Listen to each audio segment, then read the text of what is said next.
오늘 함께 나누신 하나님 말씀은 요한계시록 1장 1절에서 3절까지의 말씀, 우리 함께 찾으셔서, 다 같이 찾으셔서 함께 교독하시도록 하겠습니다. 오늘 우리 시대에 어떤 말씀이 가장 필요할까? 새로운 10월을 맞이하면서 묵상하는 가운데 요한계시록의 말씀을 함께 하나님께서 나누기 원하신다라는 마음에 감동이 있었습니다. 사실 요한계시록은 제가 주일 설교를 해보진 않았습니다. 주일 설교를 물론 본문을 갖고 요한계시록에 나오는 본문들을 가지고 설교한 적이 있지만 처음부터 마지막까지 설교는 하지 않았었습니다. 그러나 제가 새벽 기도회 때는 제가 정체를 한번 대략적으로 설교한 적이 있는데요.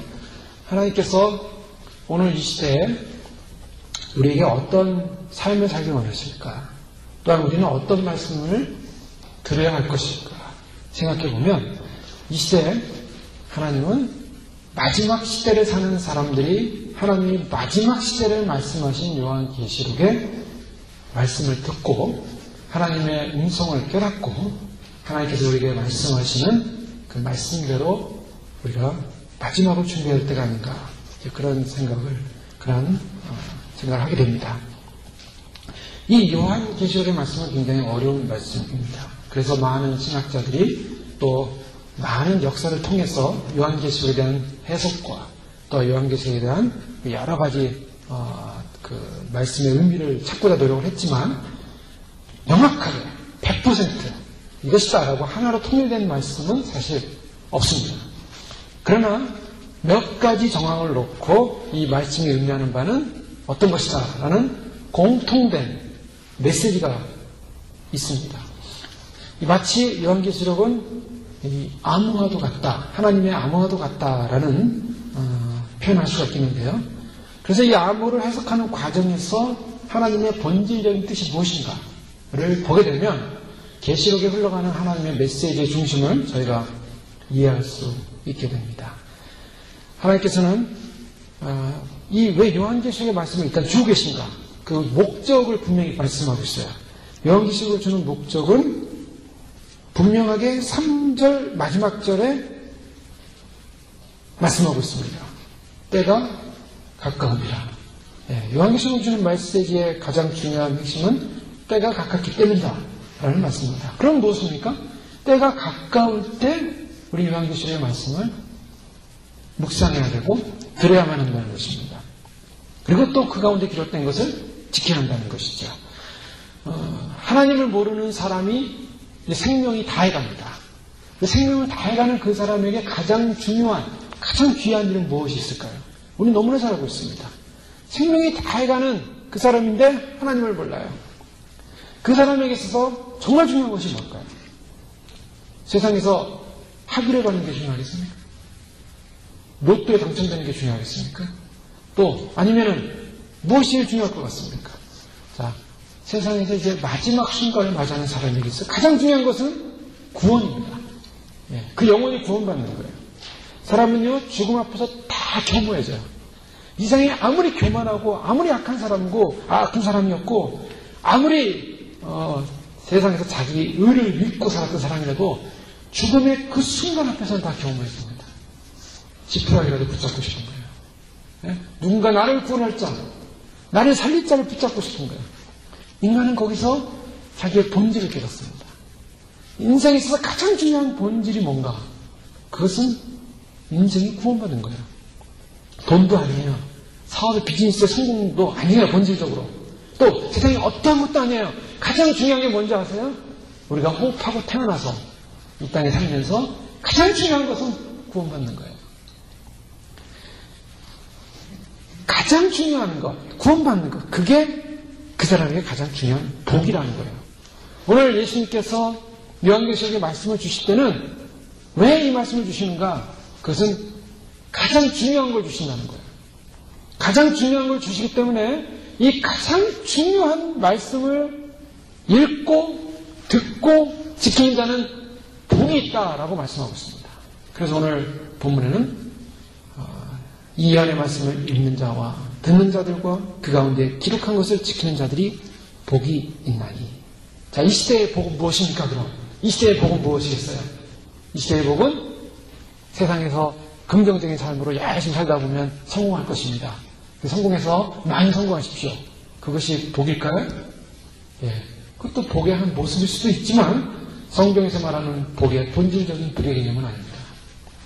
성경에서 말하는 본질적인 복의 개념은 때가 가까울 때 하나님의 말씀, 하나님의 특별히 계시의 말씀을 읽고 듣고 지켜야 한다.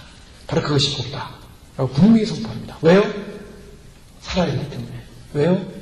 구원받아야 되기 때문입니다. 홍수 때요, 노아의 홍수 때 가장 중요한 게 무엇이었을까요? 예수님 분명히 말씀하셨어요. 노아의 홍수 때 사람들은 시집가고 장가가고 세상에서 먹고 즐기고 생활했다라고 말하고 있습니다. 근데 예수님이 말씀하시기를, 예수님이 이 땅에 임할 때는 어떤 때냐? 예수님 분명히 말씀하셨어요. 예수님이 이 땅에 임할 때는 똑같이 세상 염려 속에서, 세상의 즐거움 속에서 세상 일을 열심히 사람들 할 것이다. 시집가고 장가가고 또 먹고 즐기고 마시고 사람들은 그렇게 살 것이다. 그런데 바로 그때 노아의 방주가 예비되었고, 그 예비된 모든 예비가 다 끝났을 때 노아와 하나님이 예비한 동물들을 다 살려야 될 생물들을 다 집어넣고 문이 닫히고 비가 내렸어요. 비가 내렸을 때 먹고 마시고 즐거웠던 모든 사람들은 그제서야 깨달았습니다. 그제서야 소리치기 시작했어요. 그제서야 아우성치기 시작했어요. 살 길이 어딨냐? 이미 그때는 살 길을 잃었습니다. 그럼 홍수 때 가장 중요한 건 뭐예요? 가장 필요한 게 뭐예요? 그건 방주라는 거예요. 방주를 준비한다는 것입니다. 노아는 하나님으로부터 메시지를 받고 방주를 몇 년을 준비했습니까? 120년을 준비했다고 볼 수 있어요. 120년. 100년이 넘는 세월을 혼자서, 아마 가족이 좀 동원됐겠죠. 그 어마어마한 큰 지금의 건축 기술로도 건설하려면, 만들려면 쉽지 않은 엄청난 크기의 배를 만들었다는 거예요. 그 배를 매일같이 사람들은 웃었을 거예요. 사람들은 조롱했을 거예요. 도대체 이렇게 하고 많은 좋은 날, 저 사람은 왜 매일같이 저 이상한 걸 만들고 있느냐, 이거. 조롱도 있었고 비난도 있었지만, 그 조롱과 비난이 120년이 지난 다음에 어떤 역사가 일어났습니까? 그 조롱과 비난은 구원의 은혜가 나타났어요. 자, 주님께서 우리 성도들에게 어떤 삶을 살라고 말씀하십니까? 그것은 바로 구원의 때가 임한 줄을 알고 그 구원의 때를 준비하라는 것입니다. 준비한 자만이 구원을 받아요. 노아가 준비를 하지 못했다면 방주에 들어갈 수 없었고 구원받을 수 없었어요. 반드시 하나님께서 예비하시기를 준비하라는 것입니다. 그래서 그 준비하는 과정이 우리에게 필요한 것이죠. 이 당시 요한계시록에 쓰여질 당시는 네로의 통치로 인해서 비정상적인 그런 나라로 변해가고 있었던 상황이었습니다. 소아시아의 교회들은 큰 위기에 처했었던 상황이었습니다. 왜냐하면 황제 숭배라는 무시무시한 우상 숭배가 그들을 핍박하고 있었던 상황이었습니다. 황제 숭배를 하지 않으면 그들은 장사도 할 수 없었고 그들은 매매도 할 수 없는 그런 상황이었습니다. 왜냐하면 황제 숭배를 하고 나와야 황제를 숭배를 했다는 증표를 가지고 매매를 할 수 있어요. 그 증표가 있었어야 말입니다. 마치 로마 시대의 상황은 앞으로 올 강력한 독재자의 시대 속에서 그 독재자에게 절하거나 그 독재자를 숭배하지 않으면 안 되는 시대를 예표하는 모습과 같아요. 그래서 이 초대교회 지금 요한계시록에 쓰여지는 상황은 굉장히 교회가 어렵고 힘든 상황이었습니다. 외부적으로는 핍박이 있었을 뿐만 아니라 내부적으로는 교회 안에 여러 가지 어려움들이 있었어요. 그것은 교회가 여러 가지 도덕적인 폐기론, 도덕적인 문란이 커져가고 있었고, 또 사람들은 오셔야 될 예수 그리스도를 기다리다가 지쳐서 결국에는 그들의 삶에 있어서 너무나 핍박받고 어려움을 당하니까 그들이 점점 믿음을 포기하고 하나님의 열정을 포기하고 하나님의 사랑을 포기하기 시작했던 때가 바로 요한계시록에 쓰여진 당시의 상황이었습니다. 이런 상황 속에서 하나님께서 계시록의 말씀을 반모섬에 있는 사도 요한에게 주심으로 말미암아 사도 요한으로 하여금 이 지금의 상황, 지금의 초대교회의 상황이 왜 그런 상황이 일어나고 하나님은 이런 상황 속에서 어떤 목적과 뜻을 이룰 것인가를 약속하시고 알려주심으로 용기와 희망을 주고 있는 메시지라고 할 수가 있습니다. 이것은 오늘날도 마찬가지입니다. 세상에서 우리를 구원하는 하나님의 뜻과 그것을 거역하여 대항하여 싸우는 세력의 투쟁의 역사. 그러나 결국에는 이 도도히 흐르는 투쟁의 역사 속에 하나님은 역사적인 승리를 이루실 것이다 라는 분명한 메시지를 전하고 있습니다. 이 세상은요, 하나님의 뜻이 있었고 세상에 반란이 있었습니다. 그래서 하나님의 뜻과 세상의 반란이 충돌하고 있는 세상이에요. 신앙이라는 것은 한편으로 보면 하나님의 뜻에 우리가 순종하고 사느냐 아니면 반란하고 사느냐 싸움이라고 할 수가 있어요. 그런데 중요한 것은 이와 같은 갈등의 싸움 속에서 하나님은 반드시 승리한다는 것이 요한계시록의 최종적인 메시지입니다. 승리의 메시지예요. 그래서 우리가 이 마지막 때를 살면서 우리가 분명히 확신하고 알아야 되는 것은 하나님 앞에, 하나님의 구원의 계획 앞에 순종하는 사람들은 반드시 승리한다는 확신입니다. 이것이 세상을 이기는 힘이라는 거예요. 그래서 요한계시록의 상황 속에서는 수많은 사람들이 믿음 때문에 고난을 당하고 핍박을 당하고 어려움을 당하고 황제 숭배니 우상 숭배니 적그리스도의 숭배니 수많은 어려움들 속에서도 목숨을 바쳐가면서 믿음을 포기하지 않았을 때 하나님은 승리를 허락하여 주셨다는 것이죠. 우리가 세상을 이기는 힘은 여기 있습니다. 반드시 하나님은 세상을 이기세요. 세상의 역사를 통해서 보더라도 세상의 역사 속에는 악인과 선인들이 나옵니다. 그런데 세상의 역사는 어떻게 흘러가냐면 악이 일어나서 선을 고통을 주고 악이 지배를 했어요. 그러나 그 악은 영원하지 않았다는 것입니다. 이 인류사의 역사를 가만히 보면 악은 반드시 멸망했고 반드시 악을 심판을 받았어요. 이게 하나님의 뜻이에요. 근데 이 악들이 일어나서 계속 악들이 선한 사람을 핍박하고 어려움을 주고 지배를 하지만 그러나 결국 그 악은 심판받는 날이 온다는 것입니다. 이것은 종말론적으로도 이 세상의 역사를 하나님이 보여주고 있다고 볼 수 있어요. 이 세상은 어떤 세상인가? 하나님의 계획과 악이 충돌하는 세상. 악이 이기는 것 같고 악이 득세하는 것 같고 악이 지배하는 것 같고 악이 교회를 악이 하나님의 사람들을 핍박하는 것 같지만 그러나 반드시 하나님이 그 악을 제거하고 악을 심판하시고 하나님의 사람들을 하나님 보호하신다는 약속의 말씀입니다. 초대교회 사람들은 박해가 얼마나 계속될 것인지 최종적인 교회의 운명은 어떻게 될 것인지 불안할 수밖에 없었습니다.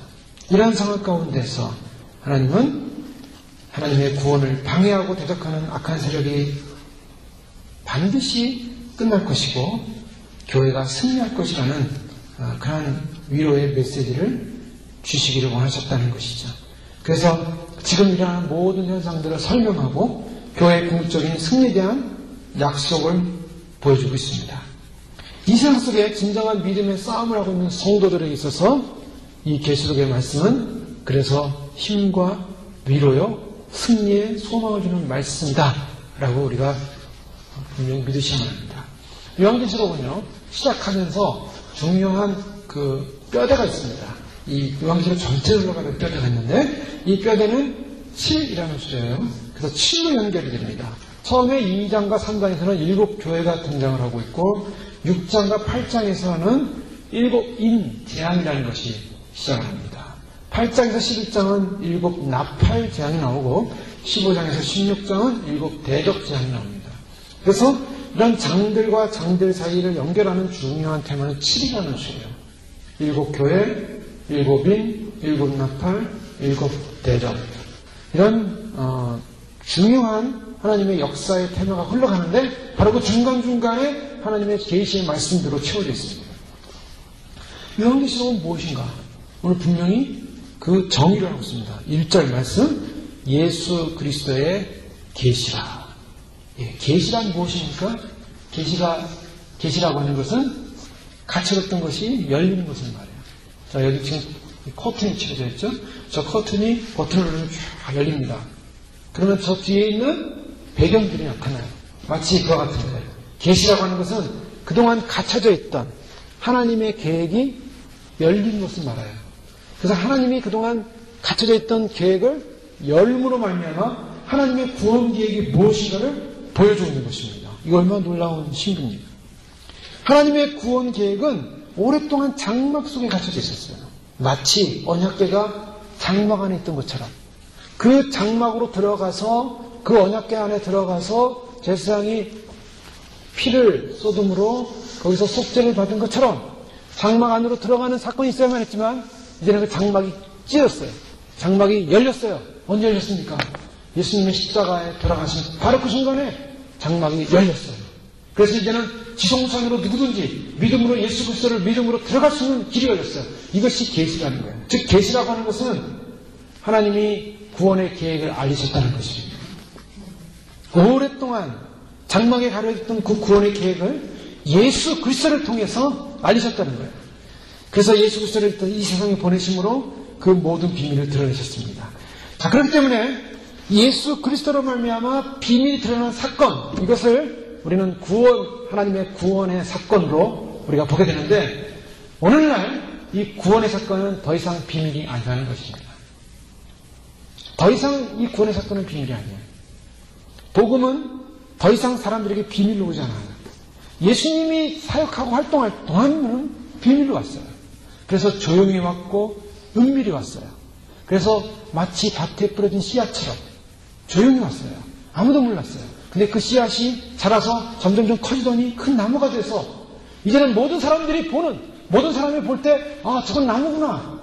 구원의 열매를 보는 것처럼 이제는 이 복음이라는 것이 처음에는 예수를 믿는 사람에서 작게 시작하는 것 같이 보였고, 그리고 예수 믿으면 구원받는 사람들이 생기는 그런 구원의 역사가 소수로 시작하는 것 같았지만 점점점 이거는 세계 역사를 통해서 퍼지기 시작했고, 세계 선교사를 통하여 지금 온 인류 가운데, 온 민족 가운데 이 복음은 드러났어요. 그래서 모든 사람이 이 복음을 알므로 말미암아 이제는 핀되지 못할 것이다 라고 하나님은 말씀합니다. 이젠 더 이상 비밀이 아니에요. 다 드러난 것이다. 오늘 요한계시를 통해서 예수님이 하나님이 알려주기를 원하시는 것은 바로 하나님의 구원의 계획은 비밀이 아니라 드러난 것이다 라는 것입니다. 자, 그런 의미에서 요한계시록은 드러나야 돼요. 이제 그런 의미에서 이제는 밝혀져야 돼요. 그런 의미에서 우리가 깨달아야 돼요. 왜냐하면 이건 숨겨진 책이 아니에요. 이제 덮어진 책이 아니에요. 존 칼빈은 그가 주석을 생애 동안에 썼는데 상징부터 주석을 쭉 써가는 과정에서 요한계시록 앞에 있는 유다서까지만 주석을 썼어요. 요한계시록은 손을 못 댔어요. 이거는 도저히 내가 해석할 수 있는 해석이 아니다. 말씀이 아니다. 그러나 이제는 하나님의 성령으로, 하나님의 은혜로 이 계시의 말씀은 밝혀져서 사람들에게 하나님의 구원의 때를, 하나님의 마지막의 때를 하나님 알려주기 원하신다는 겁니다. 더 이상 비밀이 아니라 이것을 읽고 듣고 지키면 구원을 얻는다. 그래서 이것은 덮어져서는 안 되는 거예요. 이제는 마지막 때에 우리가 이것을 읽고 듣고 지켜야 하는 말씀이라는 것입니다.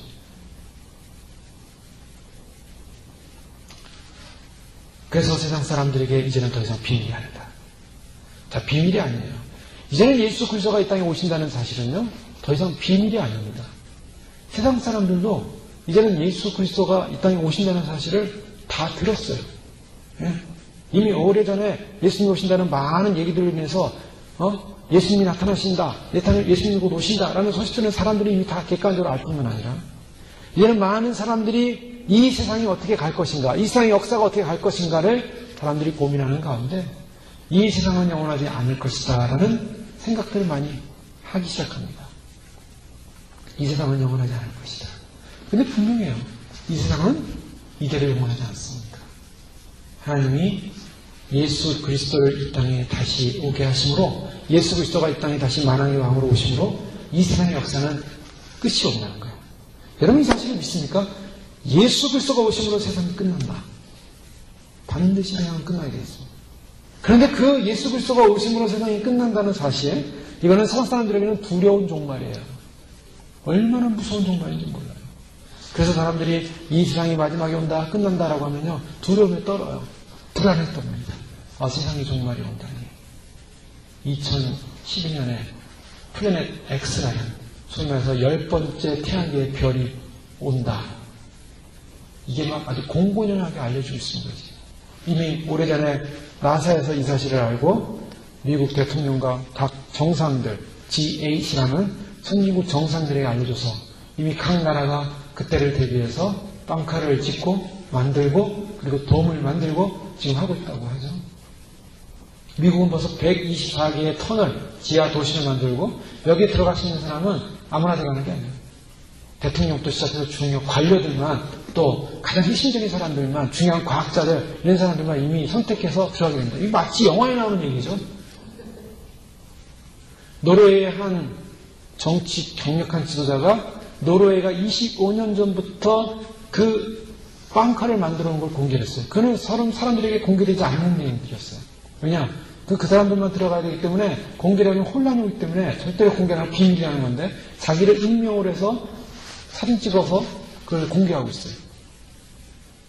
또 북극 쪽에 타임 캡슐처럼 이 인류에 존재하는 모든 종자들, 식물의 종자들을 다 모아가지고 수십만 종의 종자들을 지금 저장해 놓고 있어요. 왜 그런가?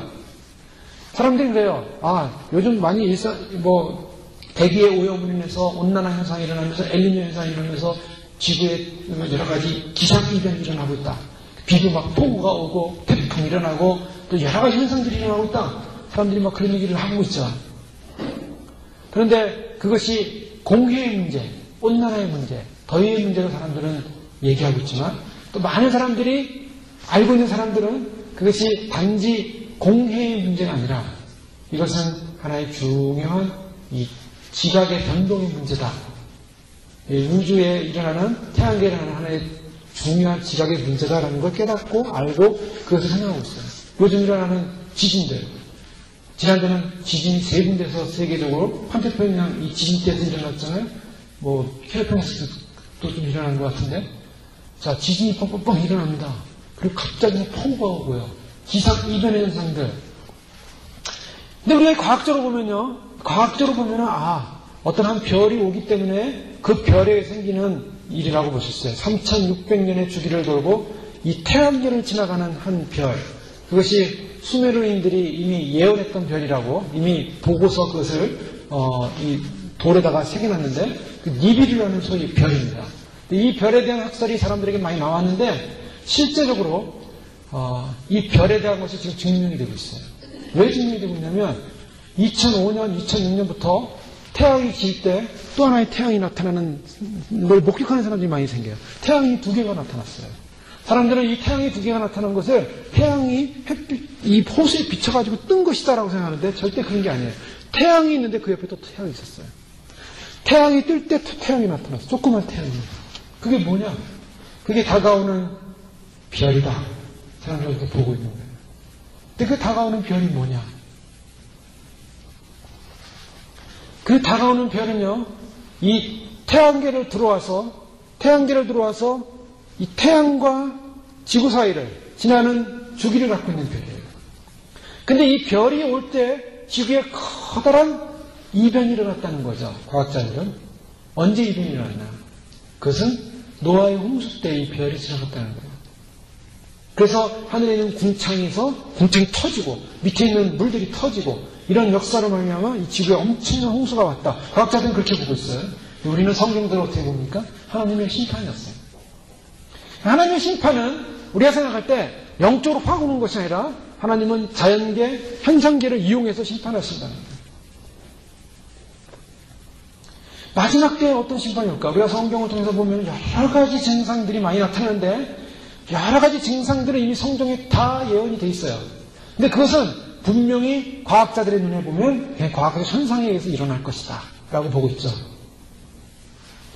그러나 그것은 과학적 현상이 아니라 이미 예수님께서 마지막 때 일어날 일들을 말씀을 하셨어요. 그래서 그런 일들이 일어날 거라고.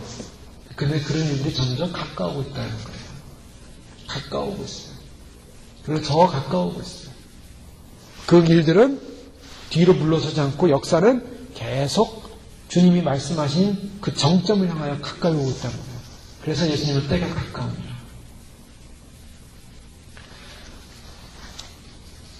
유대인들은 당시 환상적인 체험을 좋아했습니다. 그래서 400년간의 하나님의 메시지가 끝났을 때 그들은 이 환상을 통해서 또한 여러 가지 그 체험을 통해서 하나님의 묵시들을 체험하기 원했어요. 그래서 그런 쪽에 자꾸 관심을 갖다 보니까 자신들이 체험한 묵시들을 적기 시작했어요. 그게 묵시문학입니다. 그런데 오늘 그런 묵시문학의 한 형상으로 요한계시록이 온 것이 아니라 이 요한계시록은 예수 그리스도의 계시라는 거예요. 예수 그리스도가 밝히신다는 것입니다. 예수 그리스도가 역사의 주인이고 이 우주의 주인이세요. 이 지구의 주인일 뿐만 아니라 이 태양계와 온 우주의 주인이세요. 예수 그리스도가. 그분이 지금도 이 우주를 통치하고 계세요. 우리 눈에 지금 보이지 않지만 수많은 천군 천사들이 주님과 함께 있고 이 지구와 이 온 우주를 운행하는데 천사들이 돕고 있다는 사실이에요. 예수 그리스도가 이제 이루어질 구원의 사건을 계시로 보여주신다. 계시로 알려주신다라고 말씀하고 있는데요. 이것은 그리스도가 주신 계시고 인간의 잠재의 속에서 생긴 계시가 아니다라는 걸 분명히 사도 요한은 말하고 있습니다. 그러면 오늘 이 말씀을 통해서 가장 중심 핵심은 뭐예요? 예수 그리스도라는 겁니다. 여러분 구원에 있어서 가장 중심 핵심은 어디 있어요? 예수 그리스도예요. 구원의 핵심은 예수 그리스도. 계시의 기원은 물론 하나님이시지만 그러나 하나님께서 이 계시의 기원을 하나님이 주시면서 이 계시의 중심의 센터에는 누가 계신가? 예수 그리스도가 계시다는 거예요. 그래서 모든 말씀들이 예수 그리스도의 중심을 향해 가고 있어요. 4절, 5절 이제 다음에 보겠지만 인사말에는 성부, 성자, 성령이 3위가 나오는데 성령의 뒤에는 성자가 나오십니다. 또 9절에 그렇게 나오고요. 또 2장과 3장이 교회에 보내는 송신자는 누군가? 말씀, 편지를 보내는 사람이 누군가? 예수 그리스도, 성자 예수 그리스도십니다. 또 4장의 보좌에 앉으신 성부가 나오지만 5장의 보좌에 앉으신 분의 오른손에 있는 두루마리를 펴고 그 인을 떼시기에 합당한 분이 누군가? 그 인을 떼시는 분이 누군가? 예수 그리스도라는 거예요. 이 인이 떼어질 때요. 이 인이 떼어질 때는 이 세상에 징계가 임하고 이 세상에 여러 가지 심판이 임합니다. 그런데 이 심판은 누가 하시는가? 인을 떼시는 분이 하는 거예요. 인을 떼는 분. 인을 떼는 권세를 가진 사람은 단 한 분이에요. 그것은 예수 그리스도예요. 예수 그리스도가 마지막 심판주로 오신다는 거예요.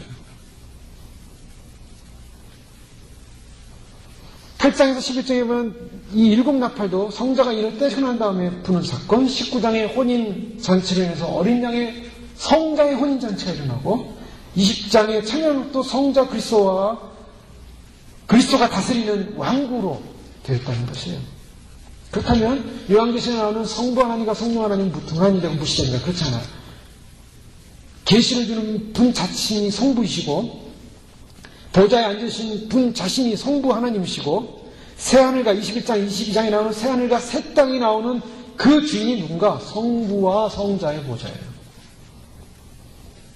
그리고 성령은 성신자이신 예수 그리스도가 편지를 보낼 때 그것을 깨닫게 하고 알게 하고 그 가운데 역사하는 분이 바로 일곱 영이신 성령 하나님이시죠.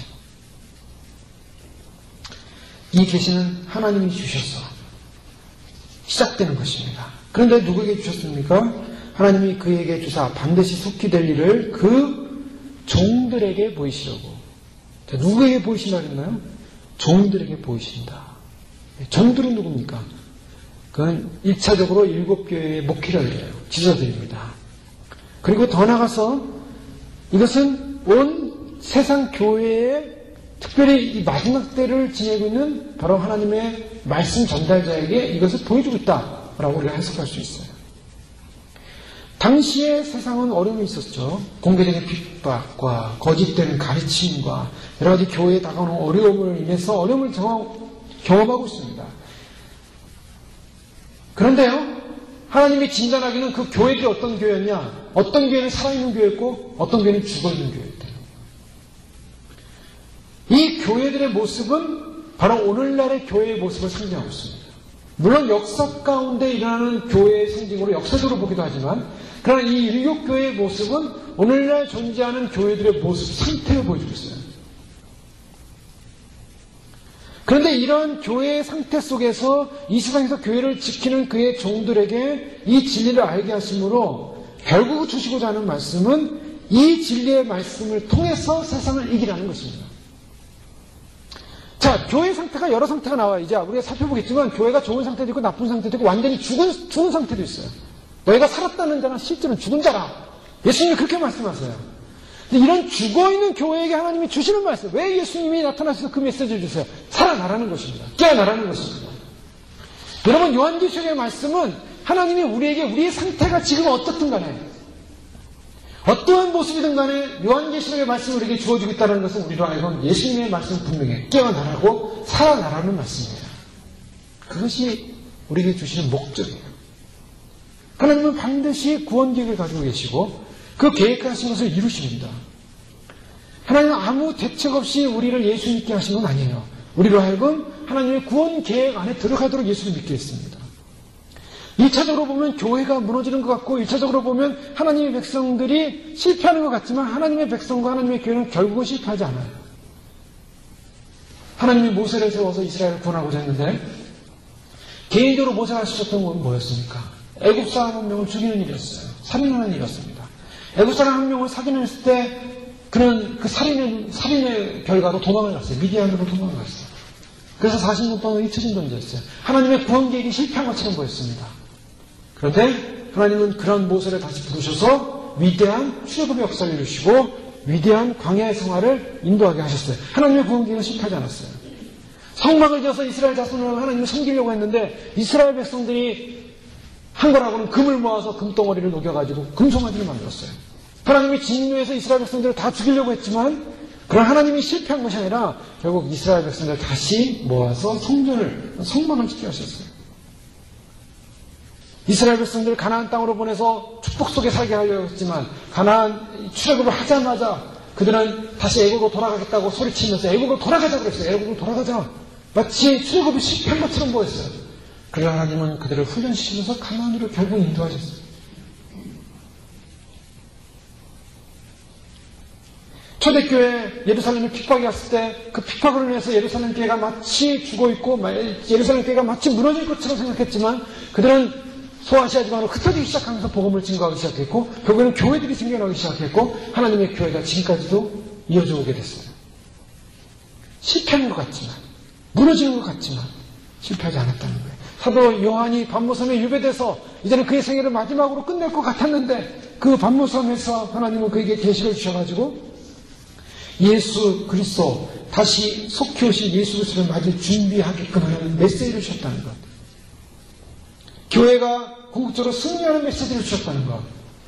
하나님은 실패하지 않으시고 하나님의 계획 가운데 하나님은 승리를 이루시고자 우리를 초청하고 계시다는 것입니다. 인생에서 가장 긴박한 것이 무엇입니까? 가장 귀중한 것이 무엇입니까? 다시 한번 생각해보면요. 우리가 구원받는 거예요. 예?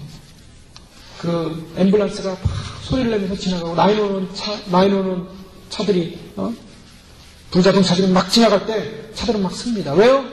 생명살인이. 생명살인이 가장 귀한 일이니까. 주님이 오늘 우리에게 요한계시록에 말씀을 주신 이유는요. 마치 지금은 앰뷸런스가 지나가는 상황이라는 거예요. 지금 마치 불이 나가지고 지금 막 불에 타 죽어가는 사람이 있는데 그 불에는 죽어가는 사람을 위해서 그 사람 살리기 위해서 지금 불자동차가 지나가는 거예요. 속히 될 때가 가까운 이때 바로 이 말씀을 읽고 듣고 지키는 자가 복이 있다. 예수님의 생애는 긴장의 생애였어요. 예? 우리의 삶은요, 우리의 신앙은요, 긴장의 신앙이에요. 우리가 예수를 믿게 되면, 예수님 믿고 나서부터 우리의 구원은 어떤 거냐면, 나는 이제 구원받았으니까 안심하자. 나는 이제 구원받았으니까 이제 편하게 살자. 나는 구원받았으니까 우리가 이 세상에서 복이나 많이 누리며 살자. 이것이 예수 믿는 게 아닙니다. 예수를 믿고 난 순간부터는요, 그 생각부터 긴장이에요. 왜요? 예수 믿으면 평안이 오고 안정이 올 줄 알았는데 실제로 예수 믿다 보니까 핍박이 오더라는 거예요. 사람들로부터 오해가 옵니다. 사람들로부터 비난이 옵니다. 여러분, 오늘날 많은 교회가 핍박이 없어졌죠? 핍박 받습니까? 핍박 받는다는 얘기하면은 나하고 먼 얘기 같아요. 왜요?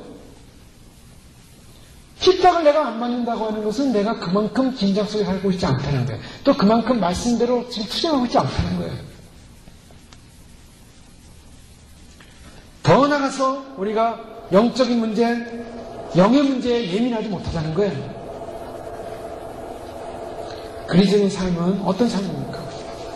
오늘 이 말씀을 주실 때는 이제는 편안하게 살고 이제는 안정되게 사는 그런 삶의 모습이 아니라 이제는 전투에 나가는 군인처럼 이제는 전쟁을 치러 나가는 군인처럼 무장을 하는 거예요.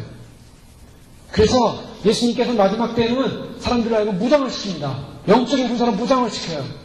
그래서 하나님의 사람들, 예수 그리스도를 믿는 사람들은 군인이라고 했어요. 군인은 무장을 해야 돼요. 말씀으로 무장해야 되고 구원의 통으로 써야 되고 방패를 가져야 되고 분야를 신어야 되고 복음의 신을 신어야 되고 무장을 해야 된다. 무장. 긴장감이에요.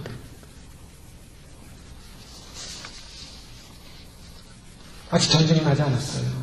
아직 전쟁이 나지 않았기 때문에 평온합니다. 아무 일도 일어나지 않았어요. 너는 이런 세상에 무슨 전쟁이 일어날까? 너는 이런 세상에 무슨 일이 일어날까? 사람들은 농담하면서 세상을 즐기며 살아갈지도 모르겠어요. 그런데 믿는 사람들은 아니에요. 이제는 옷을 입고 군복을 챙겨 입고 식탐을 놓고 이제는 전투 준비하기 위해서 전투 준비처럼 나가는 거예요. 왜요? 생존하기 위해서, 지키기 위해서. 오늘 말씀 가운데 주님께서 이 교회라는 것, 교회의 머리 되신 주님이 교회를 통해서 하나님의 사람들을 준비시키고 세워나가는 과정을 보게 되는데 이 요한계시록은 교회에게 일차적으로 주어진 말씀이에요. 이 교회가 마지막 시대의 영적인 전쟁과 싸움을 한다는 걸 보여주고 있어요. 이 교회는 그런 의미에서 어떤 면에서 영적인 전투장이라고도 볼 수가 있는 것이죠. 어려운 여러 가지 교회 상황이 있을 때 열심히 신앙생활하고 믿음을 지키는 자와 주님은 함께 하시겠다라고 말씀하고 있어요. 오늘 그래서 이 말씀은 주님을 기대하면서 주의 말씀을 읽고 듣고 지키는 그런 열정이 필요하다는 것을 말하고 있어요. 주님께서 교회에게 주신 특권이 뭔가? 하나님의 교회에게 주신 특권은 하나님의 말씀이에요. 이스라엘에게 주신 특권은 뭐냐면 로마서 3장 1, 2절에 보면 그런데 유대인의 나음이 무엇이며 헬라인의 유익이 무엇이며 헬라의 유익이 무엇이며 범사에 많으니 우선은 그들이 하나님의 말씀을 맡았습니다. 하나님의 말씀을 맡은 것, 이것이 이스라엘의 특권이고 교회의 특권이에요. 하나님의 비밀을 맡은 것. 이 세상이 생기기 전부터 하나님이 우리를 어떻게 구원하실까? 구원 계획을 세워놓으신 것. 이 구원 계획에 하나님이 교회를 통하여 교회의 말씀을 주심으로 교회를 통하여 마지막 때 이루어가기 때문에 우리가 이 말씀을 잘 듣고 그것을 묵상하고 그것을 지켜나가는 것. 더구나 더 나가서 이 마지막 때에 이런 계시록의 말씀을 우리에게 주셨다는 것. 이것이 우리에게 교회에게 준 위대한 구원의 축복입니다. 이걸 붙잡아야 돼요.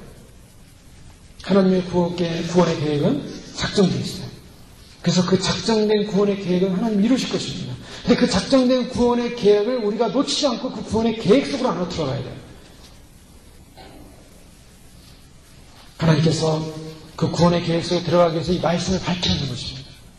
이 계시의 말씀을 밝혀서 이 계시의 말씀을 알고 하나님의 구원 계획을 알고 그래서 우리가 그 구원 안으로 들어가는 거죠. 오늘 여기서 이 구원 계획의 긴박성을 말씀하실 때 때가 가까움이라는 말씀은 두 가지를 가지고 있어요. 그것은 첫 번째로 그것은 하나님이 고난당하고 핍박당하는 하나님의 교회를 외면하지 않을 것이다. 오히려 힘들고 어려울 때 하나님의 주권 아래서 믿음 생활하는 사람들을 구원하기 위해서 하나님은 그 시간을 빨리 돌릴 것이다. 때가 가깝다. 그래서 마지막 환난 시대를 보면은 사람들이 환난에서 너무나 고통스러운데 믿는 성도들을 위해서 환난을 감하시겠다라고 요한계시록이 말씀하고 있어요. 하나님은 믿는 성도들이 고통당하고 어려움 당하는 것 때 그 고통과 어려움을 그냥 외면하지 않으시고 빨리 구원하기를 원하시는 거예요.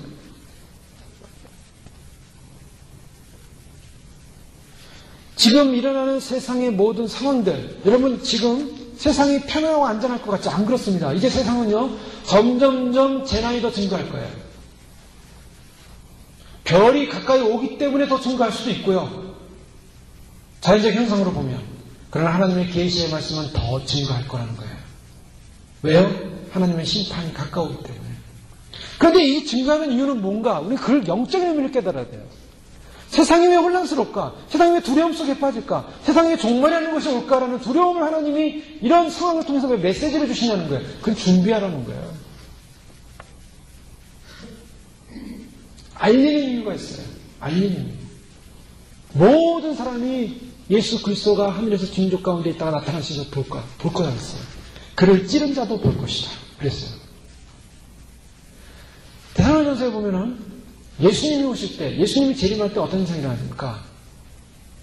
죽은 자들이 먼저 살아난다 라고 말씀하고 있어요. 죽은 자들이 먼저. 주 안에서 죽은 자들이 육체의 부활이 일어나는 거예요.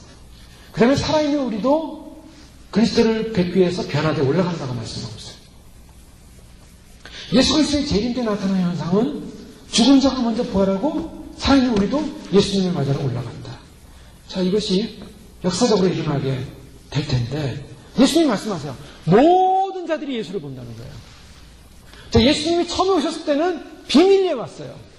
베들레헴 마구간에서 조용히 태어났어요. 그를 알아본 사람은 없었어요. 거의. 천사들이 알아봤고요.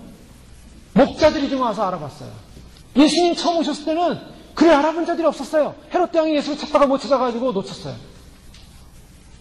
그런데 예수님이 다시 오실 때는 어떤 상황이냐면 예수님이 믿는 사람에게만 짠하고 나타나지 않으세요.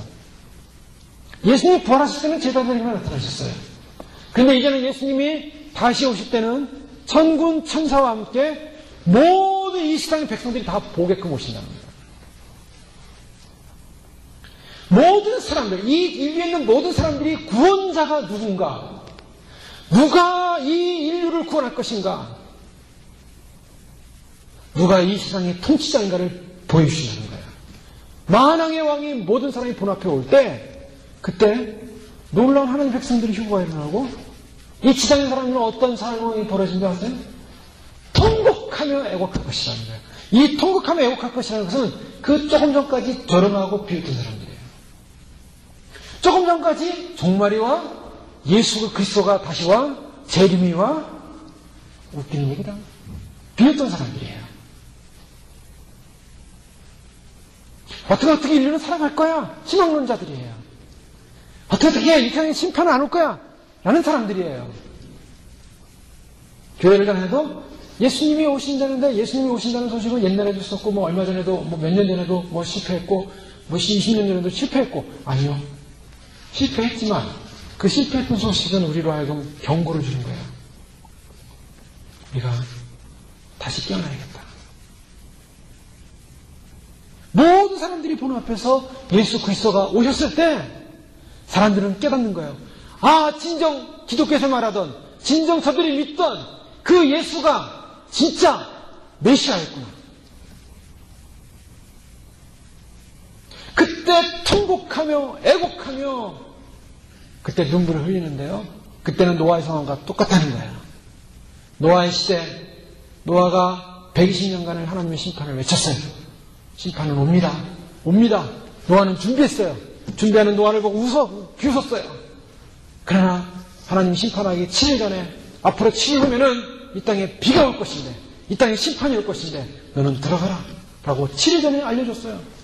근데 사람들에게 뭐라고 했겠어요? 노아는 앞으로 7일 후면은 심판이 옵니다. 7일 후면은 하나님의 말씀대로 심판이 옵니다. 분명히 선포했어요. 하늘은 맑았고 하늘은 문제가 없었고 세상은 전혀 아무런 상황이 없었고 우리가 당장 먹고 사는 것, 당장 생활하는 것, 당장 이 세상 지내는 것, 이 세상에 이렇게 좋은 생활, 이런 자녀들 보면 이렇게 아름다운 자녀들이, 이렇게 예쁜 자녀들이 또 이런 세상 좋은 세상에서 무슨 심판이 오겠느냐? 사람들은 믿지 않는 거예요. 믿고 준비한 사람, 그날을 예비한 사람, 마치 전쟁에 나가는 군인들은 이제 전쟁 상황이 이루어진다는 걸 알고 예비한 사람들, 그날이 왔을 때 사람들은 통곡한다. 그래서 회개하는 거예요. 그래서 유대인들의 회개가 그때 일어날 거라고 보고 있는 거죠.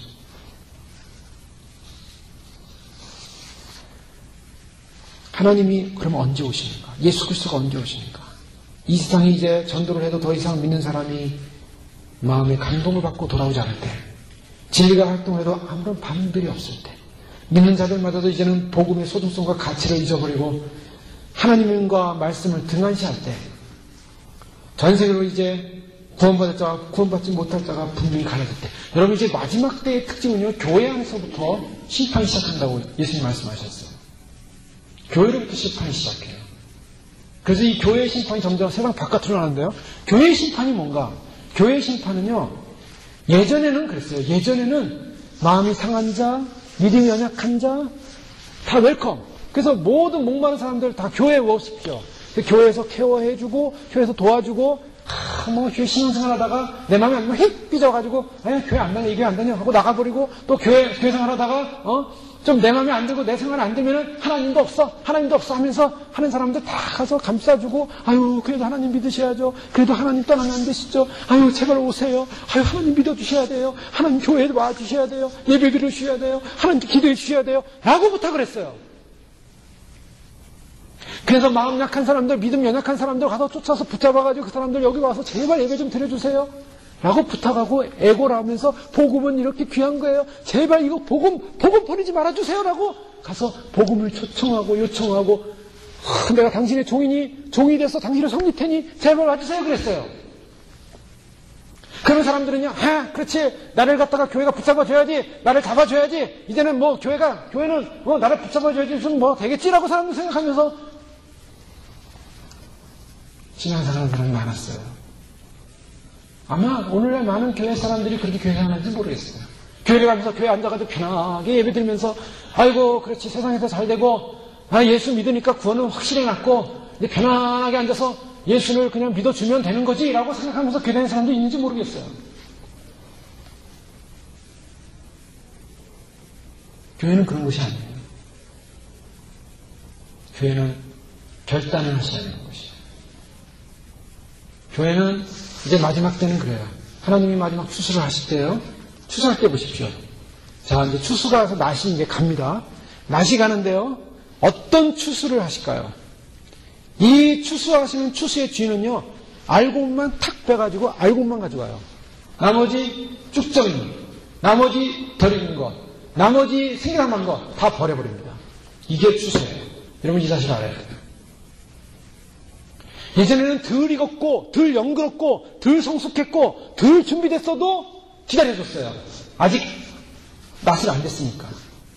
그런데 하나님이 낫 때는 그 순간은 어떠냐면, 낫 때는 그 순간까지 열매 맺지 못하고, 낫 때는 그 순간까지 알고로 준비되지 못하면 버려준다는 거예요. 이게 무서운 심판입니다.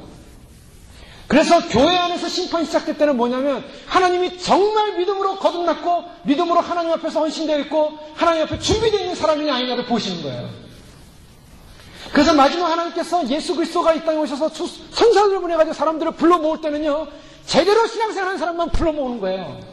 그때는 늦어요. 그때 내가 준비해야지. 내가 그동안 엉터리 신앙생활 했으니까 내가 준비해야지. 내가 기도생활 제대로 안 했으니까 준비해야지. 내가 말씀도 제대로 안 봤으니까 말씀 봐야지. 그때 늦는다는 거예요. 그 전에 하셔야 돼요. 그래서 마지막 때 알곡과 가라지를 나누는 거고, 그때 교회 안에서 그것이 분리되는 거예요.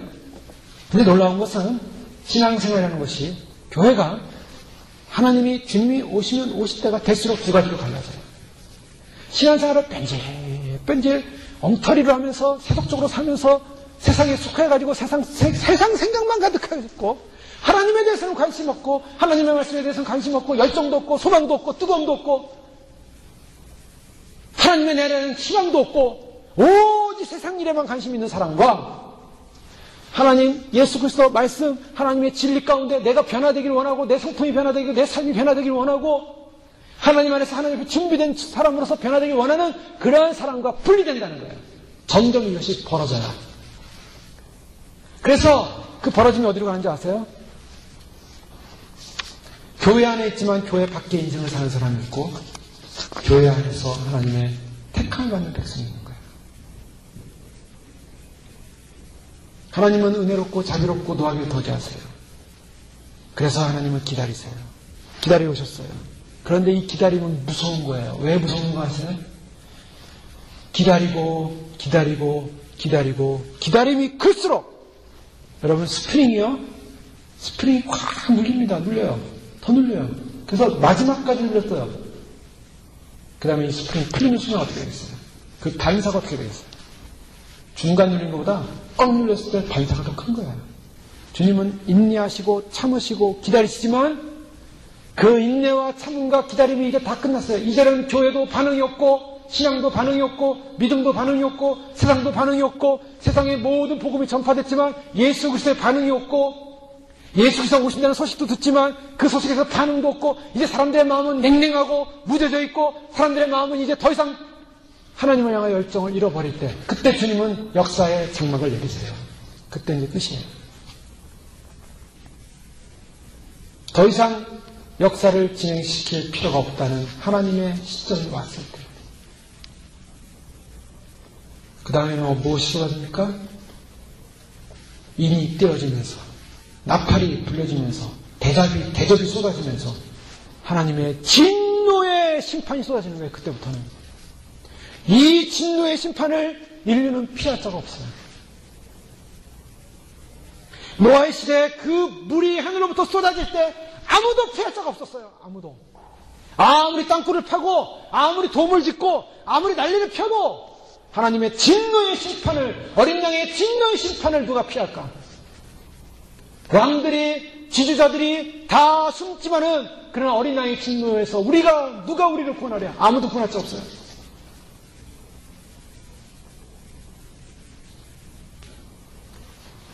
오늘 주님은 말씀하십니다.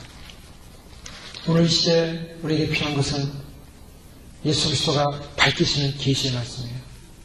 구원의 말씀이에요. 이것은 밝혀져서 이제는 모든 사람이 듣고 모든 사람이 읽고 모든 사람이 지키고 그대로 행할 때 하나님은 우리에게 주님이 가까운 이때 우리에게 구원의 복음을 밝혀시켜 주십니다. 그걸 놓치지 않는 저 여러분 되시길 주님으로 축원합니다. 기도하겠습니다. 이 시간 기도할 때 하나님 오늘 이 시대를 살면서 우리는 이 시대가 영원할 것이라고 생각하지만 그러나 주님의 말씀은 이 시대가 이미 다 되었다고 말씀하고 있는 것을 저희가 듣습니다. 때가 가까웁니다. 주님의 이미 예수 그리스도의 구원의 계시가 밝혀졌고 이 구원의 계시는 믿는 성도들, 고난당하는 성도들, 핍박 가운데 있는 성도들, 어려움 가운데 있는 성도를 향하여 마지막 때에 우리가 찾아야 될 본질을 놓치지 않고 찾고 그래서 하나님 영광을 위해서 우리가 어떻게 살 것인가, 하나님의 나라를 어떻게 준비할 것인가, 어떻게 궁극적인 성도들의 교회의 승리를 맡을 것인가 무장하게 하시고 예비하게 하시는 생명의 말씀을 좀 믿습니다. 하나님 이 말씀 붙들게 하시고 예수 그리스도의 계시 이 말씀 읽게 하시고 듣게 하시고 지키게 하시고 주님 오신 날 만왕의 왕 우리의 통치자 우리의 주님 오시는 그날에 주님 승리한 교회로 승리한 신부로 다 어린 양의 홍자일지에 참여할 수 있도록 축복하여 주십시오. 함께 기도하겠습니다. 할렐루야. 하나님 아버지 감사합니다. 주님께서 오늘 저희를 불러주셔서 기다려 인도하시고 하나님 아버지 세상이 하나님의 백성들을 비웃고 세상이 하나님의 사람들을 비웃고 세상이 하나님의 사람들을 향하여 손가락질 한다. 하나님 우리가 끝까지 주님이 오심을 준비하고 주님 그 방주를 예비하고 하나님 주님께서 우리에게 주시고 구원의 날들을 기대하고 하나님 예비하게 하시고 준비하게 하시고 하나님 그래서 주님이 주시는 위대한 아버지 하나님이여 참으로 기회들을 놓치지 않도록 하나님 저희를 인도하여 주시옵소서. 아버지 하나님 참으로 세상이 편해지고 세상이 안일해지고 아버지 하나님 그래서 교회조차도 이제는 참으로 주님 구원의 긍정과 능력과 하나님의 은혜를 점점 잃어가고 아버지 세상의 성공과 명예와 아버지 하나님 세상의 사랑과 아버지 하나님 세상에서 이름남과 아버지 하나님 참으로 증거되어지는 그런 일들에 현혹되게 되는 세상 하나님이여 참으로 주님 앞에 우리 영혼을 돌보게 하시고 우리의 심령을 돌보게 하시고 아버지 하나님 주님 모심을 얘기하게 하시고 주여 그때가 가까움을 알기에 주여 우리 심령을 깨워주실 수 있도록 하나님 불쌍히 해주시고 우리의 영혼을 깨워주시고 우리의 심령을 깨워주시옵소서. 주님을 향하는 열정을 다시 한번 깨워주시고 아버지 참으로 주님의 말씀을 살아요. 분명히 반드시 이루어지기에 그 반드시 이루어질 약속들을 바라보며 아버지 우리가 오늘을 살 수 있도록 축복하여 주옵소서. 우리의 기여름과 나태함과 우리의 참을 교만함과 아버지 하나님 참으로 우리의 참으로 주님 하나님을 멀리 있던 우리 허물을 용서해 주옵소서. 하나님 아버지, 세상의 소리들은 아우성입니다. 재난의 소리들, 죽음의 소리들, 지진과 연병과 가난과 침체로 인해서 사람들은 힘들어하고 있습니다. 이것이 회복될 것이다, 이것이 좋아질 것이다, 낙관론과 희망을 가지고 살아가고 있지만, 그러나 본질적으로 어느 누구도 낙관할 수 없는 이 세상의 음식, 주님 분명히 말씀하시는 것은 바로 이것이 환란의 시작이요, 이것이 바로 주님 오심의 때의 마지막 주님의 메시지인 것을 우리에게 말씀하고 있습니다. 저희가 귀가 열리고 눈이 열리고 우리의 마음이 영이 열려서 듣게 하여 주시옵소서. 주님, 잠자고 있을 때가 아니요 아버지, 참으로 우리가 깨어있을 때임을 알고 있습니다.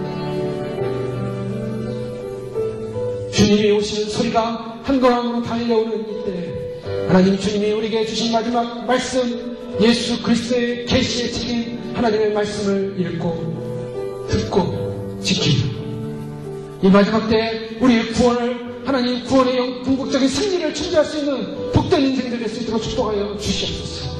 준비하지 못하고 예배하지 못하고 아버지 하나님이여, 참으로 주님, 우리가 세상만 바라보고 있다가 아버지 하나님 참으로 노아의 방주 안에 들어가지 못하는 그때의 사람들처럼 되지 않게 해주시오.